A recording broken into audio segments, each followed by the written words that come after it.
Assalamualaikum warahmatullahi wabarakatuh. Perkenalkan, nama saya Aditya Kurniawan Putra, Prodi D3 Manajemen Informatika dengan nomor PP 2101/92035. Pada kesempatan kali ini saya akan menjelaskan ada dua materi, yaitu pada pertemuan 7 dan SO8.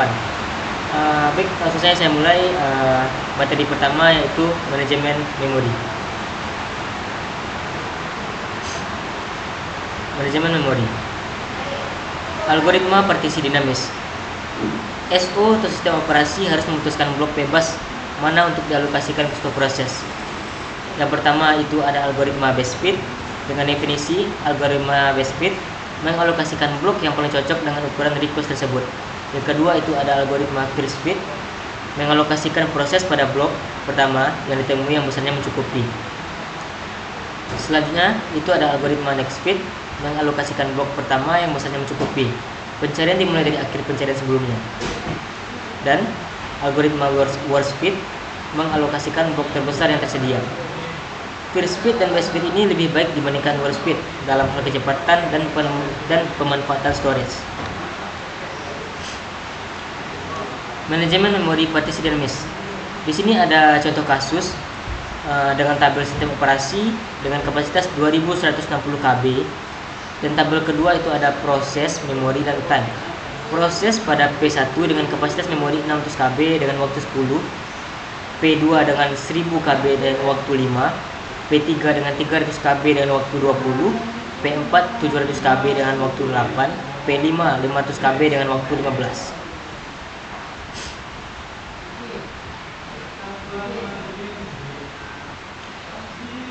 Selanjutnya, alokasi memori tak berurutan. Pegging, membagi memori fisik ke dalam blok atau sering kita sebut dengan peg atau frame dengan ukuran tertentu yang seragam. Memudahkan manajemen free memory atau blok bebas yang dapat bervariasi. Tidak perlu menggabungkan blok bebas menjadi blok yang besar seperti pada partisi dinamis atau compaction. OS lebih sederhana dalam mengontrol, proteksi, dan kebijakan pemakaian memori untuk satu proses. Setiap proses mempunyai informasi atau PEX yang dialokasikan oleh OS. PEX atau OS yang dialokasikan ini memetakan setiap alamat logik ke alamat fisik. Setiap OS mempunyai cara penyimpan PEG table untuk setiap proses. PEG table merupakan bagian dari setiap proses. Selanjutnya, alamat yang dihasilkan CPU dibagi atas PEG dengan simbol P dan PEG offset dengan simbol D. Nomor PEG dengan simbol P digunakan sebagai indeks ke suatu PEG table. PEG table sendiri berisi base address untuk tiap PEG pada memori fisik. Base address dikombinasikan dengan PEG offset untuk mendefinisikan alamat fisik memori.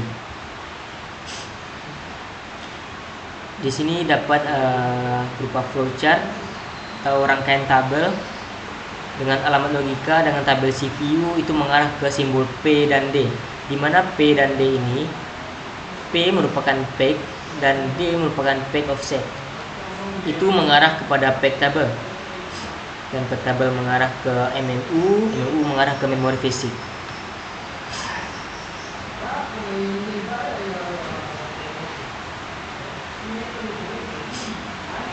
Di sini dapat berupa keterangan.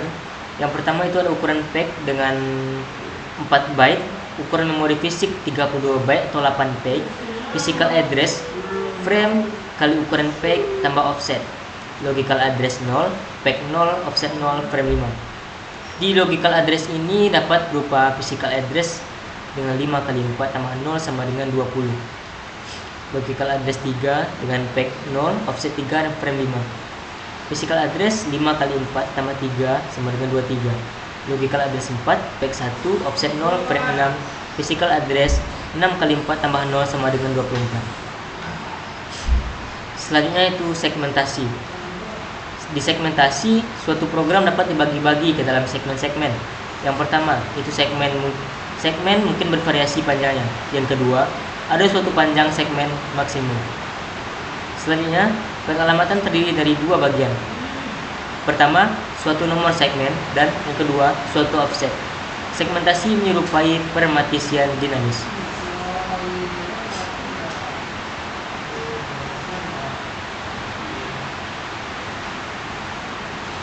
Baik, mungkin itu materi pertama yang saya sampaikan pada pertemuan 7, dan ini selanjutnya saya akan menjelaskan materi kedua pada sistem operasi 8 memori manajemen. Sistem operasi 8 memori manajemen. Manajemen memori. Didefinisikan, memori adalah salah satu pusat kegiatan pada sebuah komputer karena setiap proses yang dieksekusi harus berada memori terlebih dahulu. Sistem operasi bertugas untuk mengatur penggunaan memori untuk banyak proses. Maksudnya, memori harus digunakan dengan baik sehingga dapat memuat banyak proses dalam suatu waktu. Sebelum masuk memori, suatu proses harus menunggu dalam antrian. Antrian ini disebut dengan input queue atau long term schedule. Tujuan manajemen memori. Yang pertama, itu meningkatkan utilitas CPU. Yang kedua, data dan instruksi dapat diakses lebih cepat oleh CPU. Ingat, memori kapasitasnya terbatas, jadi harus efisien. Istilah dalam manajemen memori.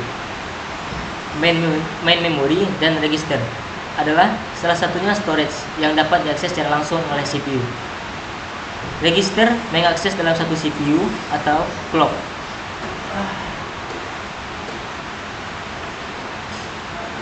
Cache berada di antara main memory dan CPU register.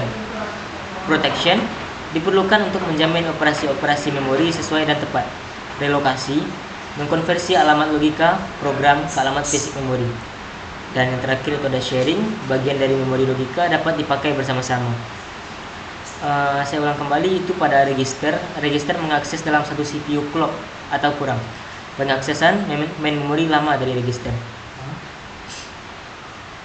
Selanjutnya itu ada address binding. Address binding adalah pemetaan alamat suatu variabel program ke alamat memori tertentu yang dapat terjadi pada saat yang pertama, compile time. Compile time ini adalah pada saat program di-compile menggunakan absolute code, biasanya terjadi pada pemrosesan bahasa assembly atau ASM.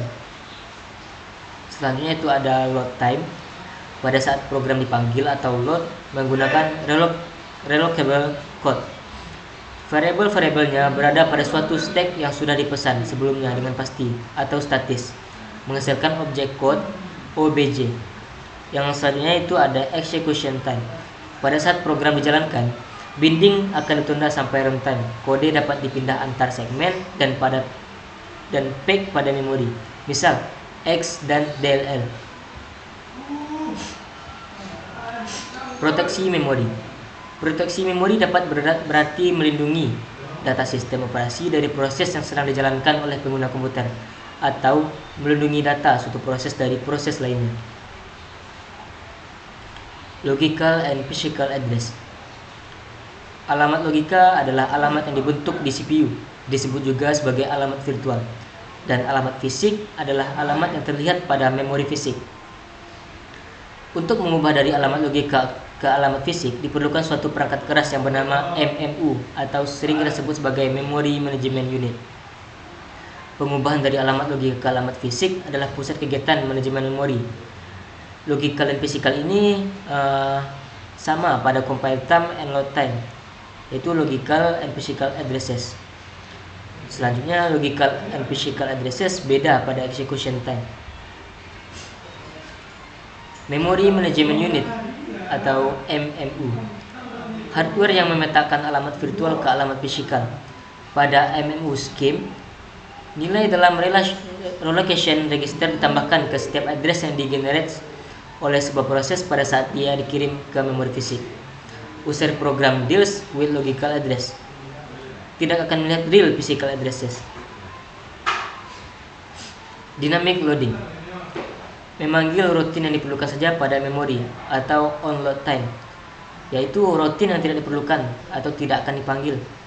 Selanjutnya itu ada tidak memerlukan bantuan sistem operasi, better memory space utilization, because honest routine is never load, sangat berguna jika menangani banyak code yang jarang diakses. Ketika pemanggilan terjadi, rutin pemanggil akan memeriksa di memori apakah rutin yang dibutuhkan itu sudah ada atau belum. Jika belum, dipanggil dan dialokasikan ke memori. Contohnya itu ada array dinamis dan imports atau include library. Static linking, menghubungkan seluruh rutin yang ada pada program ke dalam suatu ruang alamat di memori atau on runtime dilakukan oleh linker. Setiap program memiliki salinan atau kopi dari seluruh rutin dan data yang dibutuhkan. Biasanya digabungkan dengan executable file, contoh XDLP dan C atau C++. Terdapat kelebihan dan kekurangan, yaitu yang pertama saya jelaskan itu kelebihan.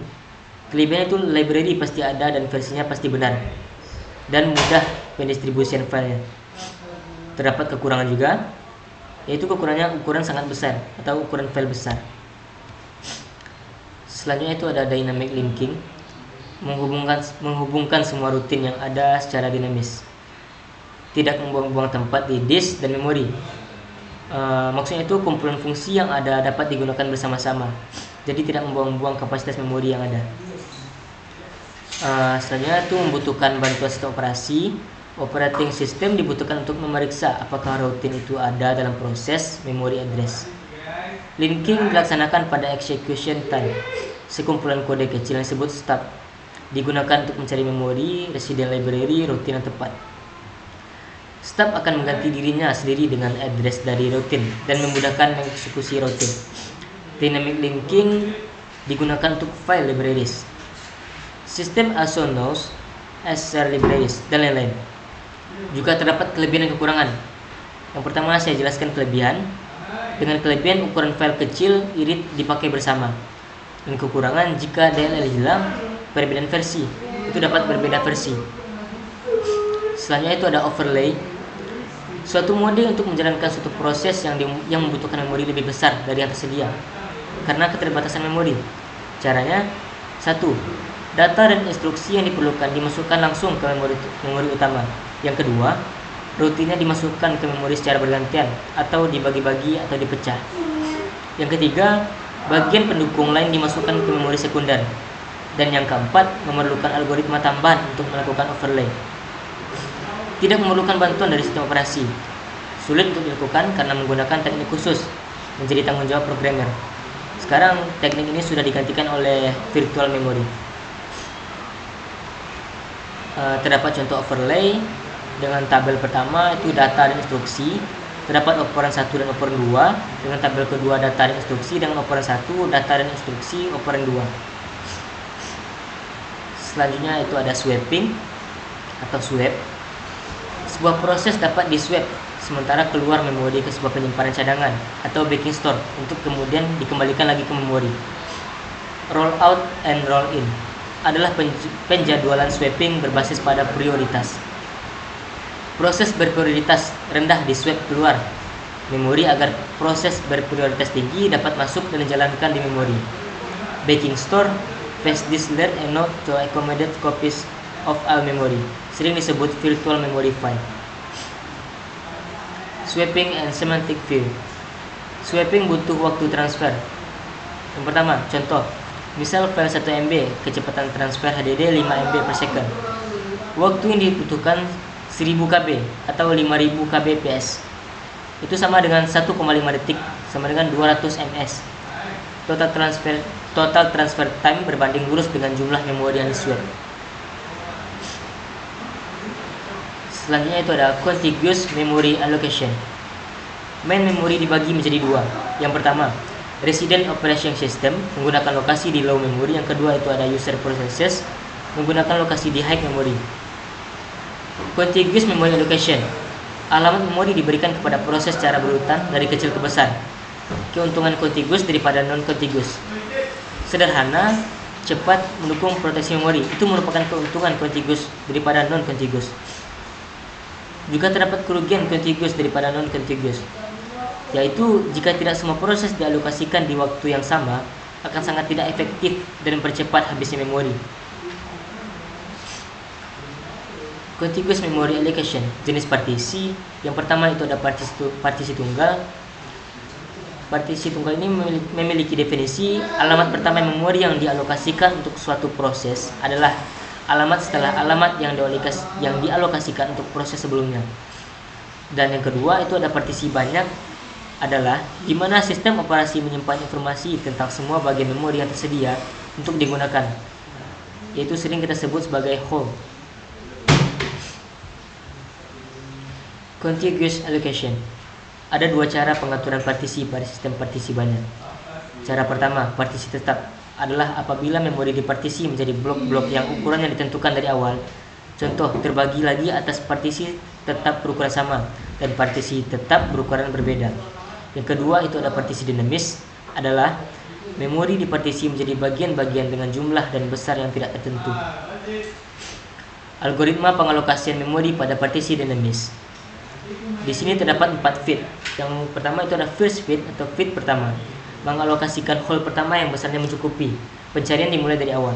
Yang kedua ada best fit, mengalokasikan hole terkecil yang besarnya mencukupi atau tepat. Next fit, mengalokasikan hole pertama yang besarnya mencukupi. Pencarian dimulai dari akhir pencarian sebelumnya. Worst fit, mengalokasikan hole terbesar yang tersedia. Selanjutnya itu ada fragmentasi. Fragmentasi adalah munculnya hole-hole yang tidak cukup besar untuk menampung permintaan dari proses. Fragmentasi eksternal.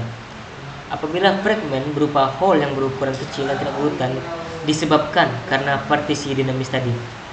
Dan fragmentasi internal apabila terdapat dalam blok memori yang sudah dialokasikan secara taktis.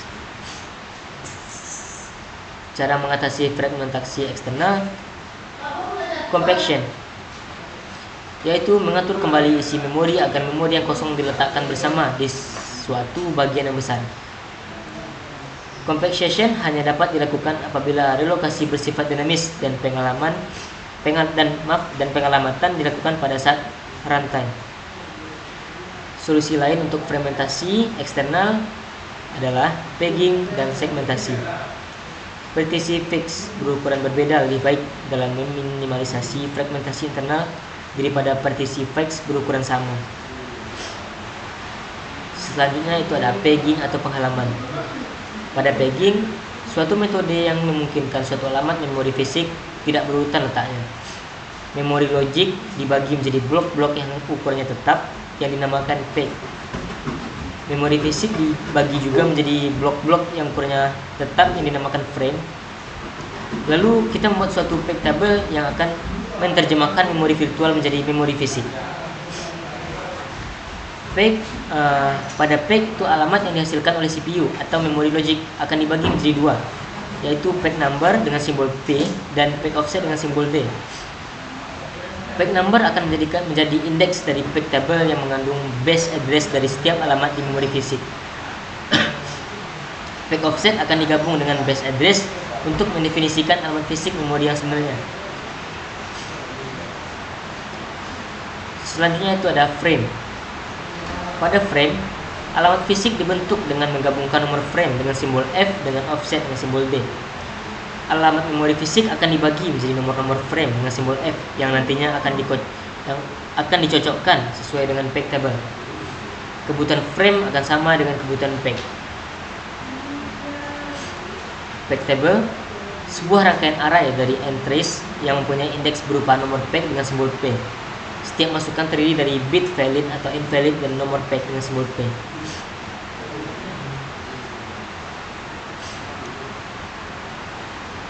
Selanjutnya itu ada share pegs. Yang pertama itu share code. Satu kopi dari read only. Code yang di-sharing di antara proses IA, text editors, compilers, Windows system. Share code harus berada dalam lokasi yang sama dalam logical address space untuk seluruh proses. Selanjutnya itu ada private code and data. Setiap proses memiliki kopi terpisah dari setiap proses memiliki kopi terpisah dari code dan data. Halaman untuk private code dan data dapat muncul dimanapun atau tidak harus sama letaknya dalam logical address space. Keuntungan dan kerugian pegging. Jika kita membuat ukuran dari masing-masing peg besar, terdapat dua, yaitu ada keuntungan dan kerugian. Keuntungan yang pertama itu akses memori akan relatif lebih cepat, dan kerugian memungkinkan terjadinya fragmentasi internal yang sangat besar. Jika kita membuat ukuran dari masing-masing peg kecil, juga terdapat dua, ada keuntungan dan kerugian. Yang pertama saya sebutkan keuntungan, memungkinkan terjadinya fragmentasi internal akan menjadi lebih kecil, dan kerugian, akses memori akan relatif lebih lambat. Selanjutnya itu ada segmentasi. Pada segmentasi, salah satu cara untuk mengatur memori dengan menggunakan segmen. Program dibagi menjadi beberapa segmen. Segmen ini adalah kumpulan logical unit. Ukuran tiap segmen tidak harus sama, dapat diletakkan di mana saja atau di contoh di main memori setelah program dimasukkan ke memori. Tabel segmen dapat menentukan lokasi segmen. Alamat logisnya 2 dimensi, terdiri dari panjang segmen atau limit dan alamat awal segmen berada atau base.